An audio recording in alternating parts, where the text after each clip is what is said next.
अस्सलाम वालेकुम नाजरीन, आवर न्यूज में खुश आमदीद। मुजफ्फरगढ़ की एक होलनाक खबर से आपको आगाह करते चले। हमारे रिपोर्टर राना मोहम्मद साजिद की रिपोर्ट के मुताबिक एक घर में आग लगने के बायस 4 बच्चों समेत 7 अफराद झुलसकर जान बहक हो गए। पुलिस के मुताबिक इस पहलू की तहकीकात की जा रही है, क्या जानबूझकर आग तो नहीं लगाई गई।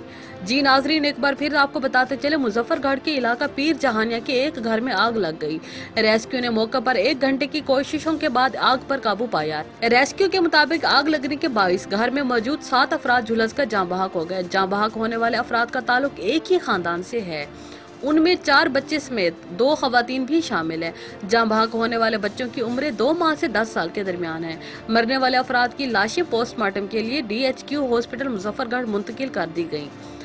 बदनसीब खानदान के बच जाने वाला वाहिद शख्स काला के मुताबिक वो मुल्तान में होने के बाइस हादसे से महफूज रहा।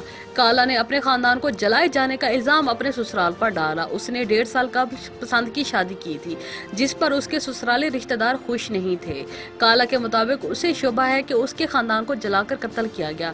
मरने वाले अफराद में काला की बीवी और 4 माह की बच्ची भी शामिल है। दूसरी जानिब assistant commissioner doctor Abida Farid और पुलिस के मुताबिक खानदान को जानबूझकर जलाए जाने के पहलू के हवाले से भी तहकीकात की जा रही है। पहले मैं शादी आदम बिलाव का रिश्ता के अंदर उन्हें शादी थी 1.5 साल थी। उन्हें के बदल लगे से शोर में रह गए तो मरे सो बोला वो रात आ गए। मैं कम किते मेरी बेगम है, 4 महीना बच्चा है, बिरा है, भाभी है, 3 भतीजे हैं। हालात कम भाजी है, सब कुछ चाहिए।